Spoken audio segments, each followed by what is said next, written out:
Hello everyone, I am Professor Vijayalakshmi from Wales Institute of Science, Technology and Advanced Studies, Chennai, Tamil Nadu. In this module, I'll be briefing about Galenicals. Plant has been used as a medicine since ancient time, which is known as traditional system of medicine, and it consists of secondary metabolites, which is having a pharmacological action, and it has been used for the treatment of many ailments. So, in the first step, the secondary metabolites present in the plants or animal sources has to be isolated by using suitable solvent, and the process is known as extraction. The crude extract, which is obtained from animals or vegetable sources, are known as galenicals. The active constituent is separated from the crude drugs by dissolving in suitable solvent, and this process is known as extraction. And the solvent which is used for extraction is also known as a menstruum. And the residue left after the extraction of active constituent is known as mark. And Galenical is a terminology which is derived from a person Galen. He is a famous Greek physician, and he is a, Greek pharmacist from Rome who described various extraction methods for extracting the active constituent from the crude drugs for the first time. And the branch dealing with extraction of plant or animal drug is known as Galenical pharmacy, and the product is known as Galenicals. And nearly three types of extract is there. One is a liquid extract, another one dry extract, and soft extract. So liquid extract, which consists of aqueous as a solvent, is also known as tincture. And the dry extract is a dry residue which contains more than 95 percentage of the residue.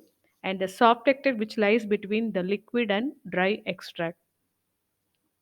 This is a graphical outline showing the extraction of the active constituent from the plant source. So the very first step in the extraction is collection of the plant by a skilled person. That has to be authenticated by a botanist, and it has to be dried under a shade, and it has to be powdered. What the step is known as pulverization. It has to be powdered to a coarse size so that the menstruum will freely flow into the crude powdered drug, and it solubilizes all the active constituent. And the obtained extract is filtered, and the filtered what we call as extract is concentrated, and it has to be subjected to further phytochemical analysis of pharmacological screening. The solvent which is used in the extraction process is most of the solvent will be or either an organic solvent or a aqueous. So most commonly water is used as a solvent. It is also known as universal solvent because most of the secondary metabolites is solubilized in water. So it can dissolve the alkaloids, glycosides, phenolic compounds like flavonoids, tannins, proteins, gums, sugars, etc. And advantages, it is very cheap, non-toxic, and non-inflammable. The disadvantages, it's susceptible to microbial growth, so it cannot be stored for a long time, and also sometimes it may causes unstable in the compounds because of hydrolysis and enzyme degradation. And also the removal of the solvent requires more energy. And the replacing this water, the next solvent is alcohol, which is having a similar solubility and more or less equal polarity to water, and it also dissolves most of the secondary metabolites. And uh, and it is also not susceptible to microbial attacks, so it can be stored for a long time. And only disadvantages, is a chance for abuse and more high cost, and it is inflammable, and it is under the excess control. These are the various types of extraction method. One is infusion, decoction, maceration, percolation, digestion, and these are the very old methods. And the modern method of extraction is also there, which includes the supercritical fluid extraction, pressurized liquid extraction, microwave assisted extraction, ultrasound assisted extraction, and enzyme assisted extraction. So this is the old method of extraction method. The first one is the infusion method. Here, the powdered crude drug is placed at the bottom of the vessel, maybe a pot or any other vessel, glass vessels, and it has to be to this water is added, and it is stirred to 3 to 4 times and allowed to stand for 15 minutes. After 15 minutes, it is filtered without pressing the mark. And two types of infusion, one is fresh infusion, another one is concentrated infusion. So in fresh infusion we are using water as a solvent, whereas in constant infusion we are using alcohol as a solvent. So fresh infusion, as we are using water as a solvent, cannot be stored for a long time. It has to be used within 12 hours of preparation. Concentrate extract, as it contains alcohol, which is a very good self-preservative, it can be stored for a long time. The next one is decoction method. In this method, the powdered drug is boiled in a specific volume of water for a certain time.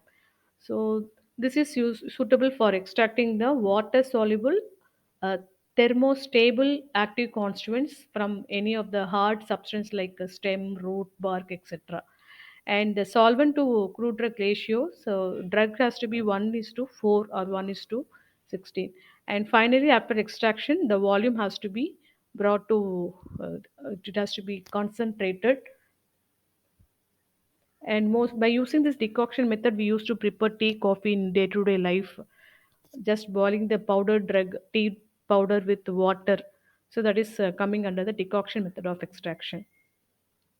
Next one is a digestion. Here, the drug is extracted by heating at a particular pressure. So, at particular pressure means it will increase the penetration power of the menstruum. That way, it will solubilize most of the active constituents, especially in hard substances like wood or bark. The next method of extraction is maceration.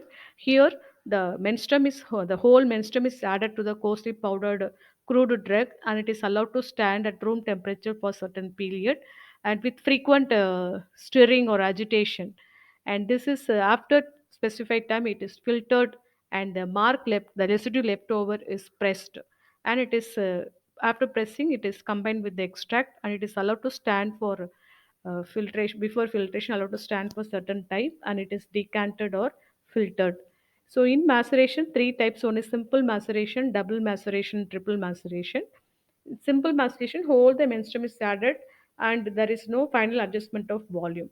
In double maceration, the drug is macerated with the solvent for two times. Here, the solvent or menstruum is divided into two equal parts.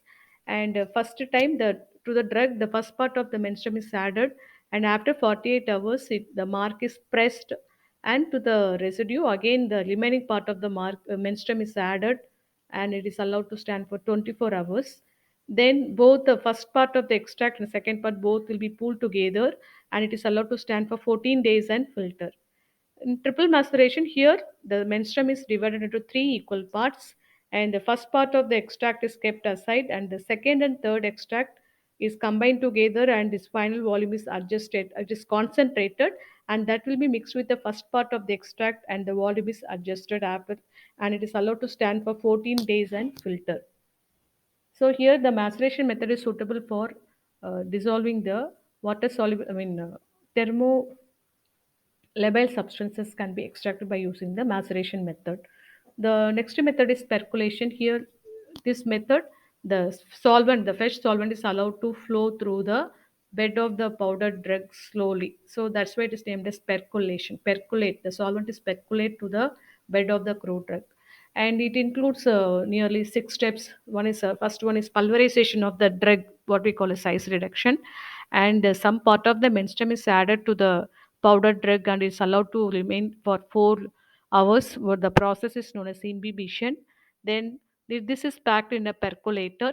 Then some amount of menstruum is added and allowed to stand for 24 hours, and this process is known as maceration. Finally, the remaining volume of menstruum is allowed to percolate slowly to the powdered drug, what we call as percolation, and residue leftover is pressed finally. And this is a percolator which is having a V shape or cone shaped structure. So first, before packing the drug, it has to be either cotton or glass wool has to be placed at the bottom of the percolator, and the powdered drug, that is after imbibition, the moistened drug was packed in the percolator of half of the volume of the percolator. Then the menstruum is added. So this is a schematic diagram showing the percolation process. So to the costly powder drug, first few amount of that is few volume of menstruum is added, and it is allowed to remain for 4 hours. And this process is known as imbibition. Then it is packed in a percolator, and it is covered with a lid. Then some amount of menstruum is added and allowed to macerate for 24 hours. And after opening the stopper, the menstruum is slowly percolate through the packed bed of the crude drug. And advantage of this method is maximum active constant will be solubilized because it is coming in contact with the fresh solvent. So exhaust of drug is complete by using this percolation process, and this is also suitable for extracting the thermolabile substances as we are not heating.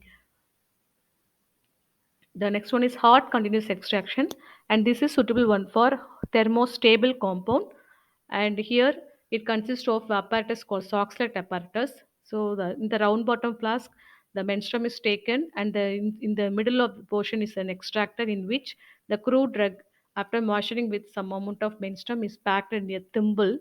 And it is the third portion of the apparatus is a condenser, and this setup is placed in a heating mantle. So on heating, the solvent get evaporate and it will be passing as a gaseous state through the side tube, and when it reaches the condenser there, because of the circulation of a cooling water, the vapor will get converted into a liquid, and it drops slowly into the packed thimble. And like this it will the process will be continued many times. So here the solvent is on heating converted into vapor state, and on reaching the condenser it will again convert into a liquid state. So that's why it is named as hot continuous extraction process. And during extraction it will rise in a side tube, that is a siphon tube will be there in the side of the extractor. So at when it reaches to a certain level, it will get siphoned into the round bottomed flask. So this is a setup of this Soxlet apparatus. So in the condenser, it will having two opening. One is for water inlet, another one is water outlet. Thank you for listening patiently to my lecture. Thank you.